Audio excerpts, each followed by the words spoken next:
क्या आपने कभी रमज़ान अल मुबारक के महीने में कब्रिस्तान की तरफ देखा है? शुरू करने से पहले हमेशा की तरह आपसे दरख्वास्त है कि जल्दी से इस चैनल को सब्सक्राइब कर लें और साथ ही घंटी के बटन को दबा दें ताकि हमारी आने वाली वीडियोज़ आपको बरवक्त मिल सके।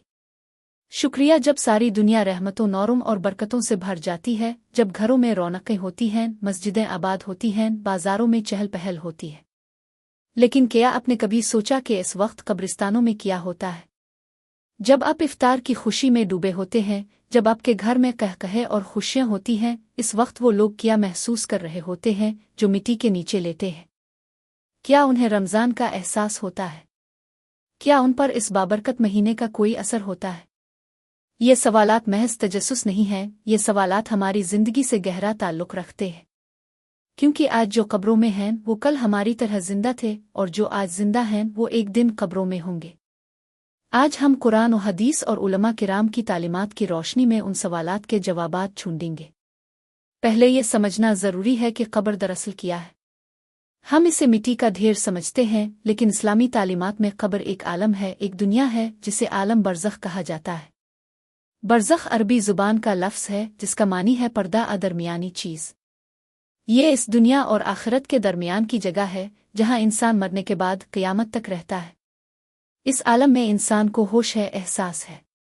वहाँ रूह को अज़ाब भी हो सकता है और राहत भी। हज़रत उस्मान बिन अफ़ान रज़ी अल्लाह अन्हु जब भी किसी कब्र के पास खड़े होते तो इस कदर रोते कि आपकी दाढ़ी तर हो जाती। लोगों ने पूछा, जन्नत और जहन्नम का जिक्र आता है तो आप इतना नहीं रोते, लेकिन कब्र देख कर क्यों रोते हैं? आपने जवाब दिया, रसूलुल्लाह सल्लल्लाहु अलैहि वसल्लम ने फरमाया कि कब्र आखिरत की मंजिलों में से पहली मंजिल है। अगर उससे नजात मिल गई तो इसके बाद आसानी है, और अगर इसमें फंस गया तो इसके बाद बहुत मुश्किल है। जब हम ये समझ गए कि कब्र क्या है, तो आइए जानते हैं रमज़ान का कब्रों से क्या ताल्लुक़ है। उलमा ने इस मौजू पर तफसील से लिखा है। इमाम इब्न क़य्यम रहमहुल्लाह अपनी मशहूर किताब अल-रूह में लिखते हैं कि मर्दों की रूहें अपने घरों को आती हैं, अपने प्यारों को देखती हैं और उनके अहवाल से वाकिफ़ होती है। ख़ास तौर पर जुम्मा के दिन और रमज़ान के मुबारक महीने में ये ताल्लुक़ और गहरा हो जाता है। रमज़ान में अल्लाह ताला की तरफ से जो खुसूसी रहमत नाजिल होती है, इसके बारे में नबी सल्लल्लाहु अलैहि वसल्लम ने बताया कि इस महीने में जन्नत के दरवाजे खोल दिए जाते हैं, जहन्नम के दरवाजे बंद कर दिए जाते हैं और सरकश शयातीन को जंजीरों में जकड़ दिया जाता है। जब जहन्नम के दरवाजे बंद होते हैं तो इसका असर सिर्फ ज़मीन पर नहीं बल्कि बरज़ख पर भी पड़ता है। बहुत से उलमा का कौल है कि रमज़ान में कब्र के अज़ाब में तख़फ़ीफ़ होती है। अल्लाह ताला ने कुरान में फरमाया, मेरी रहमत हर चीज़ पर छाई हुई है। जो रब इतना मेहरबान और रहीम हो, जो एक महीने में लाखों लोगों को जहन्नम से आज़ाद करता हो, वो अपने उन बंदों पर रहम नहीं करेगा जो बरज़ख में हैं। कब्र में अज़ाब और राहत की हकीकत बिल्कुल वाज़ेह है। नबी सल्लल्लाहु अलैहि वसल्लम एक बार दो कब्रों के पास से गुजरे और फरमाया, उन दोनों को अज़ाब हो रहा है और किसी बड़े गुनाह की वजह से नहीं। एक चुगलखोरी करता था और दूसरा पेशाब से नहीं बचता था। फिर अपने खजूर की दो तर टहनियाँ लेकर उन कब्रों पर रखें और फरमाया, जब तक ये शाखें तरी रहेंगी उनके अज़ाब में कमी होती रहेगी। और जो लोग कब्र की राहत पाते हैं उनका हाल बिल्कुल मुख्तलिफ होता है। नबी सल्लल्लाहु अलैहि वसल्लम ने फरमाया, मोमिन की कब्र को इतना कुशादा कर दिया जाता है जहाँ तक नज़र जा सके इसमें रोशनी होती है और इसे इसका नेक अंजाम दिखाया जाता है। रमज़ान में कब्रिस्तान जाना एक निहायत मुस्तहब और अजर वाला अमल है। नबी सल्लल्लाहु अलैहि वसल्लम ने फरमाया, कब्रों की ज़ियारत करो क्योंकि ये तुम्हें मौत याद दिलाती है।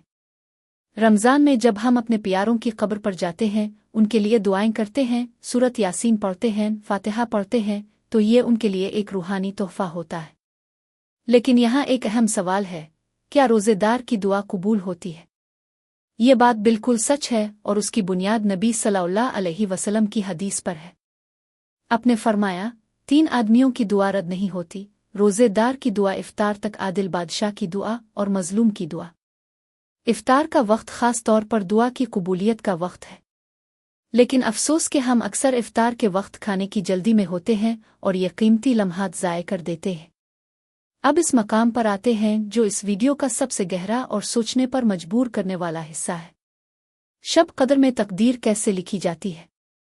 अल्लाह ताला ने सूरत अल-दुखान में फरमाया, बेशक हमने इसे एक बाबरकत रात में नाजिल किया, इस रात में हर हिकमत वाले काम का फैसला किया जाता है। उलमा ने लिखा है कि शब कद्र में अगले साल के तमाम फैसले लौ महफूज से नकल किए जाते हैं। कौन पैदा होगा, कौन मरेगा, किसको कितना रिस्क मिलेगा, कौन सईद होगा और कौन शकी। लेकिन एक अहम सवाल पैदा होता है, अगर सब कुछ पहले से लिखा हुआ है तो फिर दुआ का क्या फ़ायदा? अगर तकदीर पहले ही तय है तो फिर अमल क्यों करें? इसका जवाब बहुत खूबसूरत है, दुआ खुद तकदीर का हिस्सा है। नबी सल्लल्लाहु अलैहि वसल्लम ने फरमाया, तकदीर को कोई चीज़ नहीं बदलती सिवाय दुआ के, और उम्र को कोई चीज़ नहीं बढ़ाती सिवाय नेकी के। शब कद्र किस रात है? नबी सल्लल्लाहु अलैहि वसल्लम ने फरमाया, शब कद्र को रमज़ान की आखिरी 10 रातों में तलाश करो और ताक रातों में तलाश करो। हज़रत आयशा रज़ी अल्लाह अन्हा ने पूछा, आ रसूल अल्लाह, अगर मुझे शब कद्र का पता चल जाए तो मैं क्या दुआ करूं? आपने फरमाया, ये दुआ करो, अल्लाहुम्मा नौ अफू करियम तेबुल अफू फ़ाइफ़न। ए अल्लाह, तो मुआफ़ करने वाला है, अफू को पसंद करता है, तो मुझे मुआफ़ फरमा दे। अब हम इस इंसान का जिक्र करेंगे जिसका जिक्र सुनकर दिल लरज़ जाता है, वो शख्स जिसकी तौबा रमज़ान ने कबूल ना हो। नबी सल्लल्लाहु अलैहि वसल्लम एक दिन मिंबर पर तशरीफ़ ले जा रहे थे। पहली सीढ़ी पर कदम रखा तो फरमाया, आमीन। दूसरी पर फरमाया, आमीन। तीसरी पर भी फरमाया, आमीन। सहाबा ने पूछा, ये आमीन क्यों? आपने फरमाया, जिब्राइल आए और उन्होंने 3 बद्दुआएं की और मैंने आमीन कहा। वो शख्स जलील हो जिस पर रमज़ान का महीना आए और उसकी मग़फ़िरत ना हो। वो शख्स जलील हो जिसके वालिदैन में से एक दोनों बुढ़ापे में उसके पास हों और वो उनकी खिदमत करके जन्नत ना पा सके। वो शख्स जलील हो जिसके सामने अब सल्लल्लाहु अलैहि वसल्लम का नाम लिया जाए और वो दुरूद ना पड़े। गौर करें, जिब्राइल अलैहि अस्सलाम जो अल्लाह के ख़ास फरिश्ते हैं और नबी सल्लल्लाहु अलैहि वसल्लम जो सरापा रहमत हैं, वो इस शख्स के लिए बद्दुआ करे। वो शख्स कितना बदनसीब है। आखिर में एक और अहम मौजू, रमज़ान में मरने वालों का अंजाम। जो शख्स रमज़ान के रोज़े ईमान और एहतिसाब के साथ रखे, इसके पिछले तमाम गुनाह मुआफ़ कर दिए जाते हैं। तो जो शख्स रोज़े रखते रखते मर जाए, वो इस हाल में मर रहा है कि इसके गुनाहों की मग़फ़िरत का वदा है। हज़रत अब्दुल्ला बिन उमर रज़ी अल्लाह अन्हुमा से रवायत है कि नबी सल्लल्लाहु अलैहि वसल्लम ने फरमाया, जो शख्स जुमा के दिन जुमा की रात फौत हो, अल्लाह इसे कब्र के फितने से बचा लेता है। सोचे रमज़ान का जुमा कितना बाबरकत होता है। तारीख़ इस्लाम में रमज़ान बहुत सी फुतूहात और शहादतों का महीना रहा है। जंग बदर रमज़ान में हुई, फ़तह मक्का रमज़ान में हुई। कितने ही सहाबा किराम ने रमज़ान ने अल्लाह की राह में जाने दें और शहादत का मर्तबा पाया। रमज़ान में कुरान की तिलावत का भी क़ब्रों से गहरा ताल्लुक़ है। जब हम कुरान पढ़ते हैं और उसका सवाब अपने मरहुमीन को पहुँचाते हैं तो वो उनके लिए नूर बन जाता है जो उनकी क़ब्रों को रोशन करता है। रमज़ान का आखिरी अशरा ख़ास तौर पर अहम है। नबी सल्लल्लाहु अलैहि वसल्लम ने फरमाया, रमज़ान का पहला अशरा रहमत है, दूसरा मग़फ़िरत और तीसरा जहन्नम से आज़ादी है। तो जो शख्स आखिरी अशरे में फ़ौत हो, वो जहन्नम से आज़ादी के अशरे में फ़ौत हुआ। एक बार कब्रिस्तान जाने का तजर्बा करें, खुद देखें कि वहाँ से वापस आने के बाद आपका दिल कितना नर्म हो जाता है। ए अल्लाह, हम सब तेरे बंदे हैं, तेरे ही दर के सवाली हैं, तेरी ही रहमत के तलबगार हैं। तो गफूर है, रहीम है, करीम है। हमें इस हाल में ना छोड़ के हम अपने नफस के हवाले कर दिए जाएं। हमें हमारे गुनाहों की वजह से तबाह ना कर। हमारी कोताहियों को मुआफ़ फरमा। हमारे दिलों को हिदायत दे। हमारी क़ब्रों को रोशन फरमा।